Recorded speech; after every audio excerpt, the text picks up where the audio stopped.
Hello everyone. तो इस video में आज हम करेंगे हमारा चैप्टर जो 7 है उसके इम्पोर्टेंट फॉर्मूलाज को, जो कि हमारा कोऑर्डिनेट ज्योमेट्री जो हमारा चैप्टर है, कोऑर्डिनेट्स पे बेस्ड जो चैप्टर है उसमें देखो सबसे पहले जो फॉर्मूला है डिस्टेंस फॉर्मूला होता है कि कोई भी दो पॉइंट आपको गिवन है ए और बी, उसके पॉइंट्स हैं, ए के भी पॉइंट्स हमें गिवन है, बी के भी गिवन है, तो इनके बीच की डिस्टेंस आप कैसे निकालोगे, वो डिस्टेंस फॉर्मूला ये है।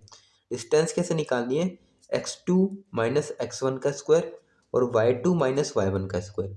ठीक है, कोई भी एक पॉइंट है ए, उसके दो कोऑर्डिनेट्स होंगे, एक तो x वाला एक y वाला। ठीक है, तो पहले वाले का x1 y1, दूसरे वाले का x2 y2, तो इस फॉर्मूले के अकॉर्डिंग आप इन दोनों के बीच की डिस्टेंस निकाल सकते हो। तो इसमें आपको कुछ भी चीज़ गिवन हो सकती है और कुछ भी गायब हो सकता है, बस आपको पुट करके वैल्यू निकालनी है। हो सकता है डिस्टेंस पूछ ले तो ये कोऑर्डिनेट्स दिए हो सकता है एक कोऑर्डिनेट गायब कर दे और डिस्टेंस दे दे, तो यहाँ से आपको कोऑर्डिनेट निकालना हो, कुछ भी आ सकता है। ठीक है, दूसरा होता है सेक्शन फॉर्मूला। सेक्शन फॉर्मूला में क्या करते हैं हम, कोई भी एक लाइन सेगमेंट है मान लो, या कोई दो पॉइंट्स है, इन दोनों को ज्वाइन करके एक लाइन बन रही है, तो इस लाइन को कोई पॉइंट कोई भी डिवाइड कर सकता है कहीं भी से, जरूरी नहीं है बीच से डिवाइड करे, कहीं से भी डिवाइड कर सकता है। तो जैसे देखो ये ए बी एक लाइन थी, ए के पॉइंट्स ये हैं, बी के पॉइंट्स हैं, इसको एक किसी ने पी पॉइंट ने डिवाइड कर दिया। तो जब पॉइंट डिवाइड करता है तो रेशो आते हैं कि किस रेशो में डिवाइड होता है वो, तो इधर m1 और m2 के दो रेशो में डिवाइड हो गया ये। तो जो पॉइंट है जहाँ पे डिवीजन हुआ है उसके पॉइंट है एक्स कोमा वाई।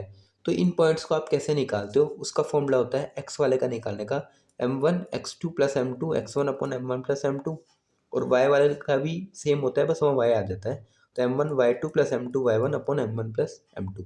ठीक है, तो ये एक्स वाला ये वाई वाला निकालने का तरीका है। यहाँ पे देखो कुछ कोई भी डिवाइड कर सकता है, यहाँ पे एक पी पॉइंट ने डिवाइड किया है ना। अगर यहाँ एक्स एक्सिस डिवाइड करती है इसको, तो जो पॉइंट आता, तो उस केस में ये पॉइंट हमें गिवन नहीं होता, उस केस में हम पॉइंट मानते हैं, क्योंकि एक्स एक्सिस ने डिवाइड किया है, तो एक्स एक्सिस पे पॉइंट आता है एक्स कोमा जीरो, तो यहाँ पे जो पॉइंट होता है वो एक्स कोमा जीरो हम लेते हैं। ठीक है, और अगर इसी को वाई एक्सिस डिवाइड करती, तो वाई एक्सिस के लिए जो पॉइंट आएगा वो आएगा जीरो कोमा वाई, क्योंकि वाई पे सिर्फ वाई वाला पॉइंट होगा, एक्स वाला जीरो हो जाएगा। तो ये एक्स एक्सिस के लिए पॉइंट है और ये वाई एक्सिस के लिए पॉइंट है। आया समझ में? तो उनके लिए इस फॉर्मूले को आपको लगाना है। अब इनमें से भी आपको कुछ भी गिवन हो सकता है और कुछ भी गायब हो सकता है। ठीक है, तीसरा है देखो मिड पॉइंट फॉर्मूला, जो इंपॉर्टेंट है कि मिड किसी भी दो पॉइंट के बीच का पॉइंट कैसे निकाल सकते हो आप। जैसे ए और बी दो पॉइंट्स हैं, तो इनके एकदम बीच का जो पॉइंट है वो कैसे निकालना है, ये वाला पॉइंट, तो उसका फॉर्मूला होता है मिड पॉइंट का, ये वाला फॉर्मूला होता है x1 plus x2 divide by two, इससे आपका x निकल जाएगा। ऐसे ही y का होता है y1 plus y2 divide by two, इससे आप y निकाल सकते हो। ठीक है, तो इसमें भी आपको कुछ भी गिवन हो सकता है मिड पॉइंट दे दे और ये इनमें से किसी एक को गायब करके आपको वो निकलवा ले, तो कुछ भी पूछ सकते हैं। ठीक है, तो ये फॉर्मूले हैं इन पे बेस्ड। इसके अलावा एक इक्विडिस्टेंस का, इसमें इक्विडिस्टेंस का कंसेप्ट होता है कि अगर ए पॉइंट है, ये दो पॉइंट पी और क्यू से इक्वल डिस्टेंस पे है, तो देखो ए को बीच में होना पड़ेगा तभी तो इक्वल डिस्टेंस पे होगा। तो इसमें कंसेप्ट ये होता है कि जो पी ए वाली जो डिस्टेंस है और ए क्यू वाली जो डिस्टेंस है वो इक्वल होनी चाहिए, क्योंकि ये तो बीच में है। तो हम क्या करते हैं, पी ए किसके इक्वल लेते हैं, ए क्यू के। अब इसमें कुछ भी गिवन हो सकता है, कुछ निकालना हो सकता है, बट कंसेप्ट ये लगाना है आपको, P A equal to A Q.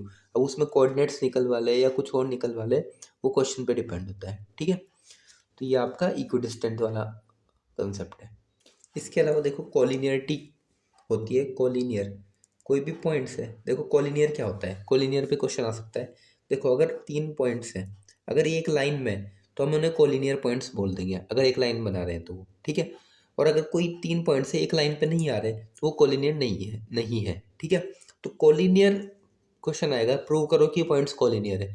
तो कोलिनियर अगर पॉइंट्स हैं, मैंने बोल दिया ए बी सी तीन पॉइंट्स हैं, और अगर ये तीनों कोलिनियर है तो एक लाइन पे होने जरूरी है ये। और अगर कोई पॉइंट्स तीन एक लाइन पे हैं, तो हमेशा एक कंडीशन को सेटिस्फाई करेंगे कि ए बी और बी सी को जब आप ऐड करोगे तो वो ए सी के इक्वल आएगा, यानी जो ए सी होगी वो किसके इक्वल होगी, A B plus B C के इक्वल आएगी हमेशा।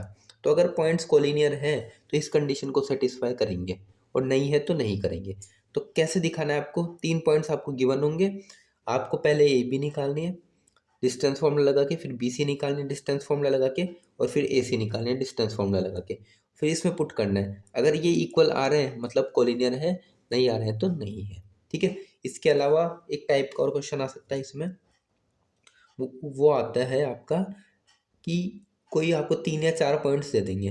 ठीक है, और पूछेंगे ये क्या पैरेललोग्राम के वर्टिसेस हैं, प्रूव करो कि ये स्क्वायर के वर्टिसेस हैं या रेक्टेंगल के वर्टिसेस हैं। तो इसमें आपको रेक्टेंगल या स्क्वायर या पैरेललोग्राम या जो भी जिस भी टाइप के बारे में आपसे पूछा गया है उसकी उसके बारे में आपको पता होना ज़रूरी है। जिसके भी बारे में आपसे पूछा गया है उसके बारे में पता होना ज़रूरी है। जैसे रेक्टेंगल का पूछ लिया तो रेक्टेंगल की प्रॉपर्टीज आपको पता होनी चाहिए कि अपोजिट साइड इक्वल होती है।